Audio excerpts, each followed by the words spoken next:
Let me sit up straight.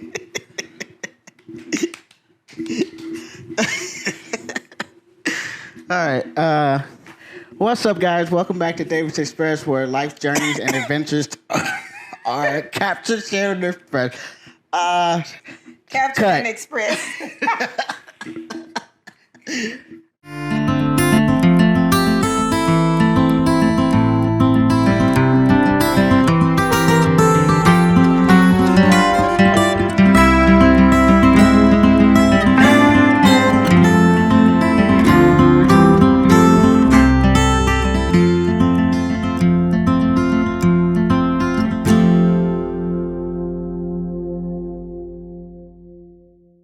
Welcome, guys. Welcome back to David's Express, where life journeys and adventures are captured, shared, and expressed. Today's, I have a special guest, my one and only mother, and I'm glad I'm the one and only. Only took one person to have you. yeah, that's true. So, I brought her on today because I wanted to talk about her as a one-woman show when it comes to her business. She is a seamstress for many, many years. I guess way before I was born. I think so. But yes. The woman that needs no introduction. I am a content creator now in the world of sewing, dressmaking, and design. Yes. So I wanted to bring her on as well. She is battling breast cancer as well, working in her business. And so I wanted to touch bases with her as far as how long has she come with her journey battling breast cancer while she's working. So tell me more about yourself. You already said you're an online creator. What else do you do outside of that? Oh, I paint. I manage. I'm a good friend to a lot of people. I assist. I coach folks with their businesses who want to know how I can be an octopus online and still only be one person. And so basically, other than this last year fighting and trying to stay alive from this breast cancer situation, I call it the big C now, I am happily a biker or a cyclist, and I enjoy exercising in many forms, whatever it is. But I'm always looking for change. So if whatever life brings me, I need to change it, then I'll change up. Right now, if I can't get back on the bike, I'll find something else to do. So now I'm doing hula hooping, and that is a lot of fun. I have started canning, which is fun. That's cool. You know, you can learn a lot about. No, I didn't know that. Yes, all the stuff that's in the stores, you can do so much more, so much better. Anyway, I took up canning while I've been dealing with this. And also, I do a lot of coloring and stuff. So right now, it's kind of hard to tell you exactly what I do outside of content creating, because all I'm doing basically at this particular point is trying to hold on to the string of some normality in my life. And that is the only normality that I have that doesn't change. So taking up something that I could do that's not going to consume me with sewing, since I can't go out and exercise or ride my bike anymore. And I'm not riding my bike because I broke my shoulder too, right before I found out I had cancer. So that kind of, to me, I just feel like, you just have to pivot in life. So that's pretty much a loaded question when somebody asks me, what do I do outside of content creating? But if you would have asked me, how do I do content creating and to keep my life, that is how I do it. Some things I just don't share, which that's pretty much how I am able to manage it and stay sane along with it. Okay. I appreciate you answering that. How has it been as far as when you found out about breast cancer? How did it affect you personally, emotionally, mentally doing while running your business? Well, I am a planner, which I also have a separate channel that I show how to plan your business, your life, and everything. You know, AD Lynn Speaks, ADLYNN Speaks, on my YouTube channel. So that's relevant right now. And the reason that's relevant is because when they told me I have this, it took them 3 times to make me believe it, first of all. So over a period of 1 month, seeing 6 doctors, I finally went, that's really real. And when it hit me, I was by myself. I just go into the doctor like it's a regular doctor's visit. And so when it hit me, I was sitting in the car outside because I was told the doctor, I was like, nah, no, that can't be. When it hit me, the first thing I thought is, there is no tomorrow.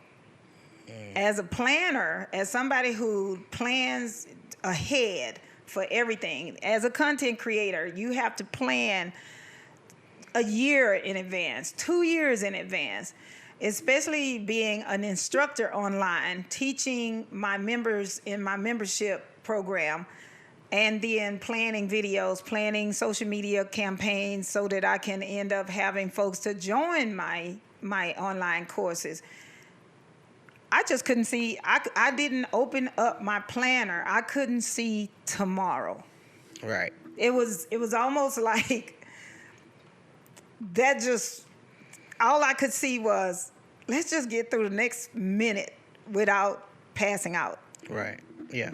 So it hit me hard. And for something to keep me from planning or thinking about tomorrow, that was it. Breaking my shoulder was like, okay, this will be over. I can do this. I'll be ready to ride the MS 150 next year. With this here, it's like, even now, 9 months later, I still am hesitant to think too far in advance. Yeah. I want to, because that's how I am, but... So when it hit you hard, after finding out about the cancer, well, how did it, like, I know you approached the family members and everybody, letting them know about that. When you said that it was no tomorrow right after that, you know, being a planner, the unexpected hit you. So it's like, now that you have this unforeseen situation, you still try to take control of it, right? I took control of it because my second way of handling life, besides planning life, is to teach life. So in order to come to grips with what I was doing, what I'm going through, I had to start researching. Right. I started researching, learning more and more about it, understanding it, knowing the pathologies about it, learning about doctors, the different types of doctors. And with that knowledge, I was able to come to my family and say, hey, this is what it is. You know, to me, I soothed them through soothing myself because I am an instructor. Gotcha. I couldn't focus on the media or the content creation, but I could focus on learning everything I could about what I'm dealing with. Right. So, and of course, a whole lot of, psychotherapy. Yeah. But my main way to cope is to teach. Gotcha. So in between all that, how long did it take for you to get back to running your business after you found out? Oh my. I was going to quit my business. Wow. Really? I sent out an email to all of my patrons on my membership site and told them, this is it. I'm not doing anymore. Wow. I literally was quitting. And to me, it wasn't quitting. To me, I was like, I'm going to live life to its fullest for whatever little bit of time I have left, because this here is a death sentence. Right. And the reason I call it a death sentence is because of the pathology of the cancer I have, or the cancer that has attached itself to me is probably, they say, is like, we're going to throw the kitchen sink at you because your cancer is this, this, and this. And I'm just like, there's nothing we could do other than, so my mind was like, just quit everything. Right. I am not about to sit up at that sewing machine. I'm not about to sit in front of a camera and talk to a whole bunch of strangers who I don't know while I'm trying to fight for my life. Yeah. So I was like, y'all not important to me. I'm important to me. Right. And so I didn't turn on the camera. I didn't film again. I did a few, I said to myself, I'm going to show up, wake up, get out of bed, go outside. That's it. I'm going to film myself, take a couple of selfies for me. And I did. Yeah, In the beginning. No, you saw what was online. No, you sent me pictures too. Okay. In the beginning, I was like, oh, let me make sure I get, show up for the world. But then after a while, I was taking pictures while I'm in the bed like this. And I was like, at least I woke up. Right? Yeah. Yeah. And I taught myself during that period not to overthink the photos. What do you mean by that? When you overthink the photos, what do you mean? As a creator, you're always trying to make sure the pictures are just the right lighting. This right, this here, your face, your makeup, your fingernails, everything is right. My fingernails were black, my toenails were black, my eyelashes were gone. I don't have, I didn't have nothing, no hair, all this other stuff. After a while, I was like, screw it, I'm not worried about all that. Right. Because you know what? I am living. Right. And so as I started coming back, because I had my friend helping me with some other projects that I had taken on before cancer reared its ugly head. She helped me. And then as I started coming back and started feeling like I was missing it, it was drawing me back. It was like, come back. You need to have something to do. Right. And so when I started coming back and started feeling like, oh, I'm being drawn in again, it started feeling like I was seeing my light. Oh, okay. I got you. Not creating for the world. It wasn't that. It was my gift that brought me back. So I started sewing again, but I didn't start filming. Okay. I got you. I didn't want that part to go to anybody at that time. Right. Because that part is what I needed in my heart to get back. And how did you feel after starting back sewing? I stopped thinking about cancer more and more. I began to lose concept. I don't know, you might have to redo this one here. Let me re-say it. I started to not even visually see it in my mind anymore. The doctor's appointments and stuff became routine. Okay. I just wanted to sew. I just wanted to take care of the house, and I started playing with seeing a little bit of peach fuzz growing on my head. I started enjoying that, and I started, wanting to garden and talk to friends more, and I stopped talking to people about cancer. Okay. Even though I do talk about it, but I stopped talking about it so much. Okay. Because it was consuming me. Right. Taking all that energy. It wasn't taking energy. It takes energy just being sick. Yeah. It's that it was taking my... Okay, so to me, at this point in life, dealing with cancer, I don't know what other people go through. I know what I go through. I look at it as a finite time. Time is finite. Some people think time is infinite. And it can be looked at that way. But in my cancerous eyes, it's finite. So my thought processing... I look at it as you get to get time off my brain, you get time off my brain, and this gets time off my brain. Anybody else, y'all can't have my time. Right, yeah. I like how you think about it like that. Okay. Yeah. So it changed my perspective on life 100%. Wow, finite. Okay. Looking at time as a finite perspective. Oh, yeah, absolutely. You have to. Because you always say, oh, tomorrow. Oh, tomorrow. And that's why I look at my planning different now. I now do my planning as more of a if you want to, for lack of better words, I do time tracking now. I track what I'm doing. What are you doing with those 24 hours? Gotcha.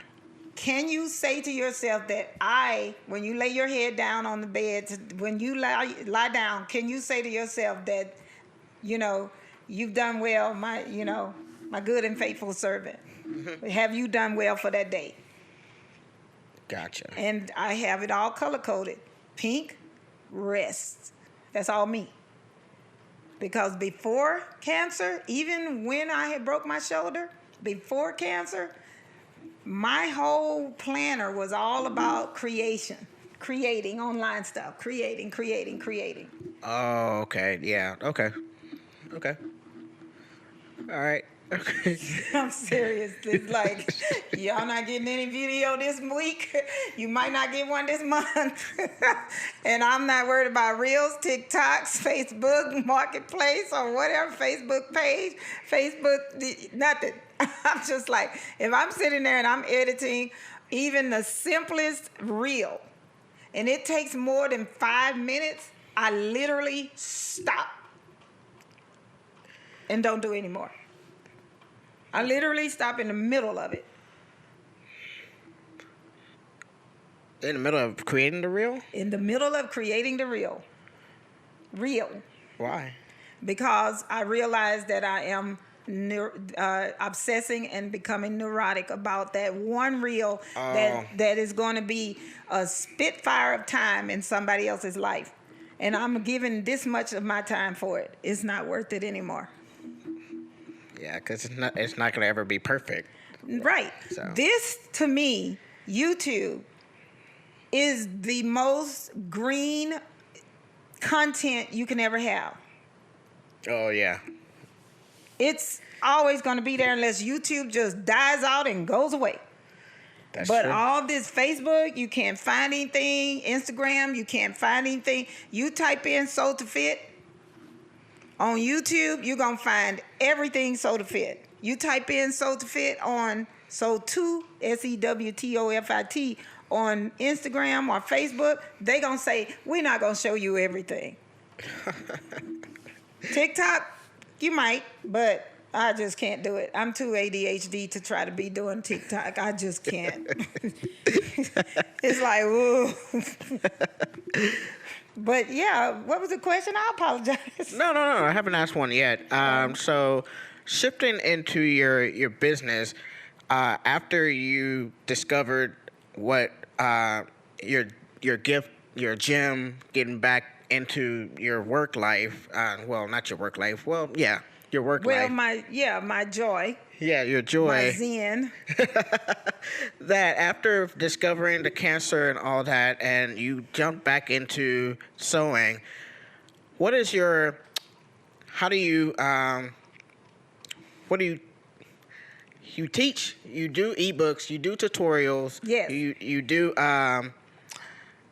do you just do those two, or? Well, I'll tell you what got me back first. Okay. I went back to sewing, but I didn't go back to creating online. Okay. My patrons, my members would not let me go. Why do you think that? Because they did not want me to go down that hole of depression. Oh, yeah, that would have been very Several deep. ladies in my group have had cancer, and they know what it's like, and they would not let me go. How did you feel after that? I felt loved. I felt needed. I always have felt needed, but I've always had a disconnect with the online community. That was always like, there's this void between us. Gotcha. Okay. I even thought that other people in the community who had cancer, we would all of a sudden be friends, but that didn't happen. Oh. That taught me a good lesson too. Just because you're in the same hospital don't mean we get along. True. So anyway, yeah, that was them.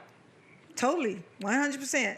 And I came back with a vengeance. Fishing pole, that string that pulled you back up. Because they would not. When I sent that email out and said, I'm just not coming back. I just want to live life. You guys, this is not going to work for me.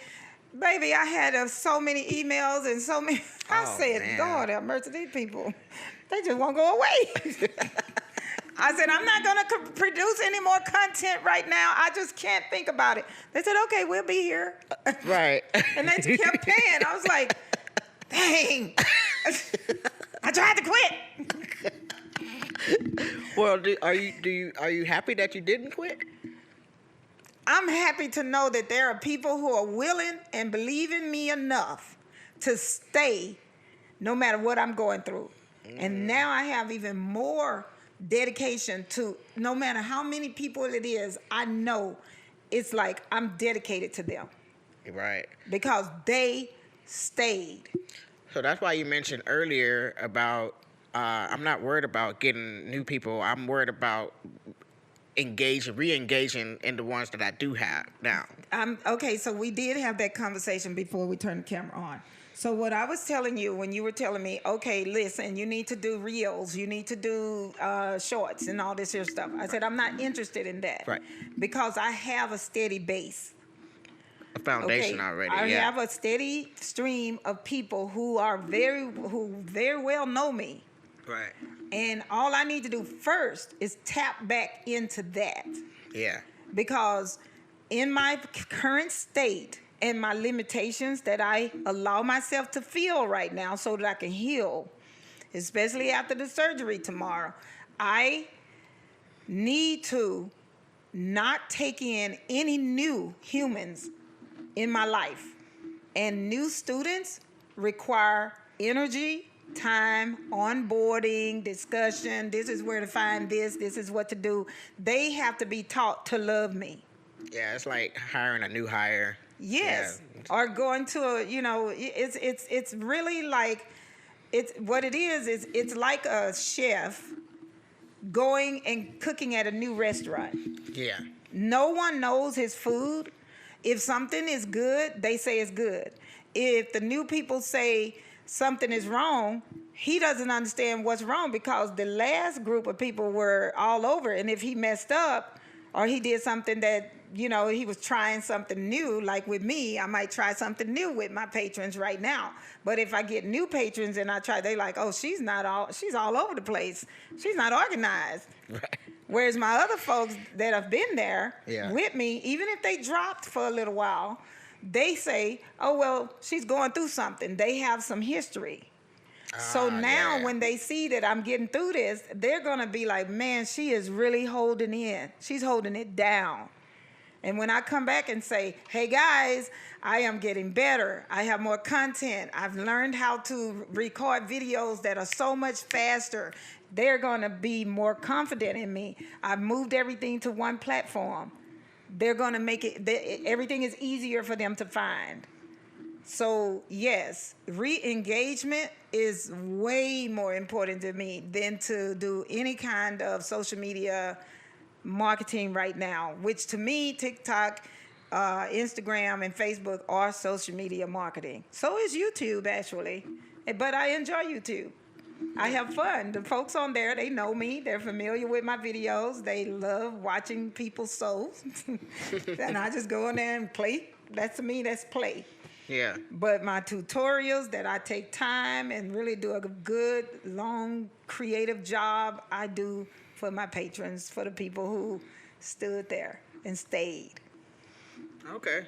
So, can you break down a little bit on your workflow, like when you start your day as far as your live stream day? Can you break it down a little bit for me? Well, it starts by watching a TV show, which I don't watch very often. A TV show, okay. Okay, so I was looking at a TV show. It was something that had the lady Samantha who came from the show Friends. Mm-hmm. All right, she was in a movie, and she's large busted. But then all the other people, it was the movie Suits. And all the other people are flat chested. They don't have, the clothes on them look all perfect. Right? I teach fit, design, and sewing. So fitting and design, basically, for people who want to fit their clothes to their body, which, I'm going to be going through some body changes. So that is even more of an educational content. So my brain is always thinking, what's the next tutorial?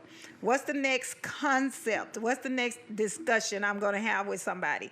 So I was looking at that, just happened to notice, why is her blouse looking like crap on her?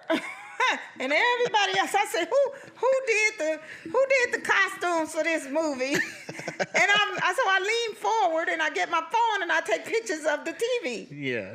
And I say, she needs a full bust adjustment. So that gets you started to go upstairs. Oh, I want to teach a video on this. Yeah. Now. Okay, I got it now. And so that's a conversation. Oh, okay. Just like we're doing right now. Yeah. That's a conversation. I'll go live or I'll do a tutorial or I'll have a Zoom with the higher paying tiers, which, they get Zoom where we talking. And I'll say, did you guys see that picture? And I'll show them the picture. And I'll start analyzing it. Uh-huh. And I'll show them, this is what's wrong with it. This is the problem. You guys, do you have this problem? They say, yes. I said, do you want to have a tutorial, a formal tutorial on this wrap top fit? Mm-hmm. Yes. Okay, then I'll pull some patterns or I'll show them how it's designed and that's my workflow. So my workflow starts with igniting a particular topic. Yeah. Even though, now, this here is interesting that you might ask the workflow.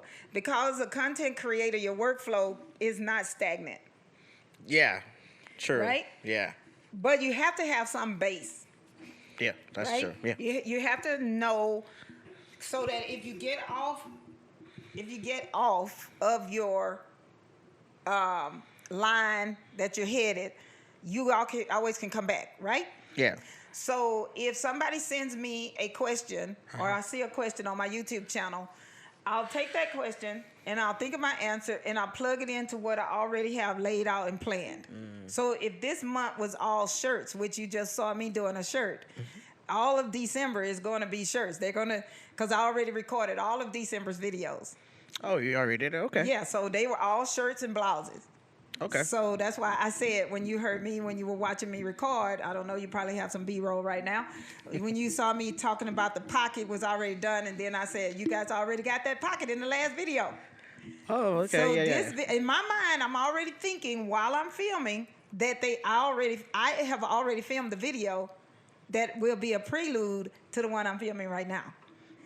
So you're always connecting dots for them.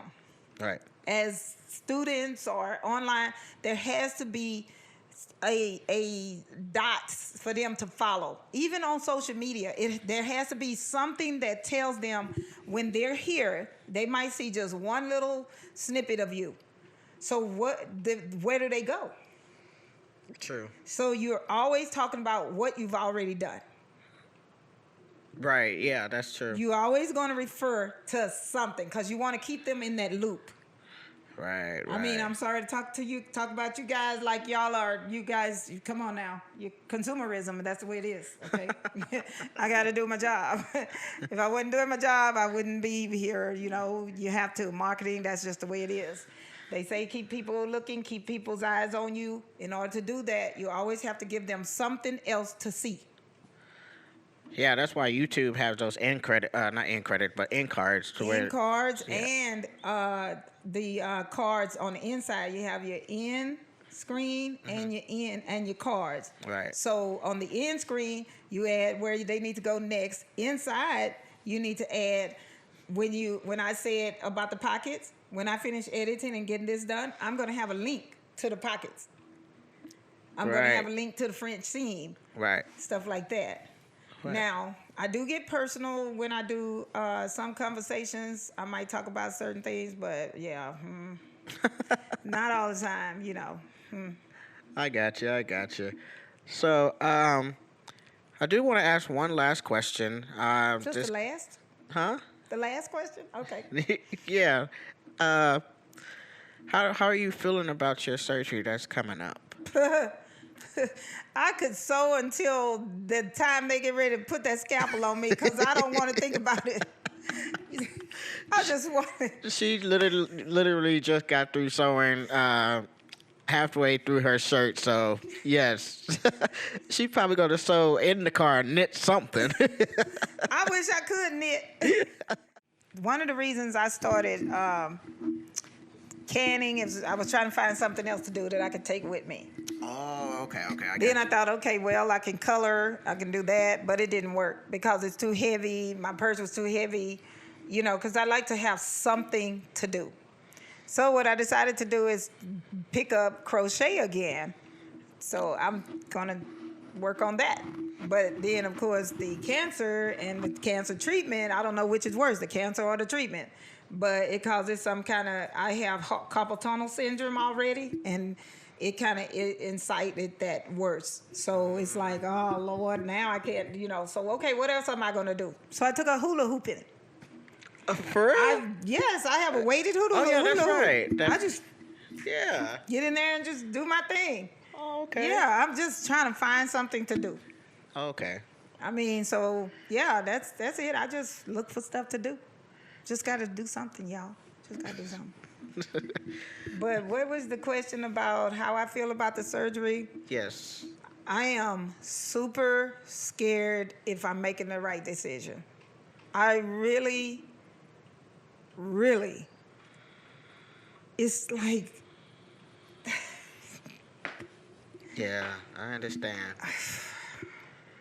I don't even know. I've already rescheduled the surgery once. Yeah. And I might get there tomorrow and be checking in and say, you know what? We just gonna... I have that right as a patient. Yeah, you do. I have that right. They can't force me to do anything. They might be getting ready to inject me with the sedative, and I might say, you know what? Never mind. I don't want to do it. So, if you were to say no, have you thought that far? Oh, yeah. I'm sure you did. I thought as far as what I've been getting with everything from every doctor is that big old 50-50. Oh, yeah. That crapshoot. Yeah. I mean, Russian roulette at least gives you a 60-40% chance of living. 60 is a good chance. It really is. But, man, they telling me 50-50. It's like, shucks, I'm damned if I do and damned if I don't. So which one? So now it's up to me. So that's why I quit my chemotherapy. I was like, hey, y'all can keep this. I mean, look, man, you're thinking to yourself, oh, well, it can be, it's a 50-50 chance. Yeah. It's a 50-50 chance I might get hit by a car when I pull out of my driveway. I almost had that happen a couple of times. I almost got T-boned just pulling out of the driveway. So... Funny you said that. My car got hit the other day from somebody. My car was parked on the street. Oh, man. Yeah, she pulled out the garage, and I had so much confidence in her, I thought she wasn't going to hit my car. I was literally standing right there, and she hit my car. Oh, Lord. See, people can't drive. You see my point there? Yeah. Yeah. So after realizing that and realizing I had control, now I go into this with, this is my decision. Yes, it is. So even though I still fear, everybody always has that fear of, am I making the right decision? Is this, oh man, you don't know. Right. So you just have to be confident in what you decide and walk into it and do what you do. And that's why I haven't been able to talk to any of my family members or anybody. They say, so what are you going to do? Look, this is what, I haven't said much. I just don't want to talk about it because I don't need anybody in my head as far as what I could, should, maybe do. Because a lot of women I've talked to, well, girl, I would do the same thing. I would do what you do. No, you don't know what you would do. Because I didn't know what I was going to do either. Yeah, even when you came to the doctor's appointment with me, I was all for something else, and then I changed. You're like, wait, what? Not to get too in depth, but yeah, everything changes. Until you are ready to make that true decision in your heart, do you do it? Don't ever say, yeah, I would do the same thing, honey. No. Unless somebody actually been down that road, they can say that. Only one person told me something that had a full impact on my decision, but what she said did not change or make my decision. She confirmed my feelings about my regret if I didn't do something, a certain thing, Gotcha. as part of this situation. Yeah. And that is why, because I was thinking already, and I had written down in my journal, I was already thinking, no, this is what I want. But, so-and-so might think this of me, and so-and-so might think of this. No. She said, you need to stop. Because who's looking in that mirror? You. Nobody else. Y'all don't see me in the morning. You don't see me when I get out of the shower. I don't have my fans account. They still have that? Only what? OnlyFans. Yes, they still have I said my fans. Yeah. OnlyFans. Yeah, So I don't have a camera in my bathroom. Might need to do that though. Probably make more money. Oh Lord. I'm talking about. That's content. Yeah. That's not even creating. I know. That's easy. I know. If anybody is on here watching this is just a viewer, just joke, okay? Just a joke. Should I start what is it? My OnlyFans. No, OnlyFans. An OnlyFan account. I won't read it. Should she not? That is the question. Mom, start an OnlyFan. Oh Lord. Ask John and Jennifer this. Nope. I don't know about it. See, I don't want to have anything to say about them. I don't want to listen. No. Well. Do you want to look at my feet? Do you want to look at my fingernails? Do you want to just look at my ears or how I put my makeup on? You know, there are people that actually pay for that to watch other people. You know. I know. I saw them. Oh my goodness. Y'all set up an OnlyFans for me when we were over at Granny's house. I didn't set it up. Jen or somebody set it up. They set it up, and I was like, no, cancel that. Because ladies were in there doing their exercises sensually. I was like, okay. Oh, no. I was thinking, Jen was like, Mom, you can sew on the OnlyFans with like negligee on. Oh, you can be in front of your sewing machine with, because you know most people. With a lingerie. Well, think about it. Okay, so I'm going to give you guys some fun facts. This is trivia, not trivial. Fun fact is, when we sew for ourselves, this is just how life is.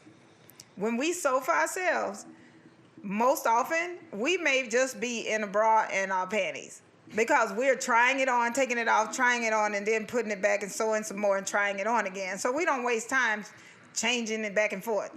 So truth be told, most women either sew in their robe, barefoot, or they sew with just their bra and a pair of pants, shorts, or panties, and they just keep trying things on.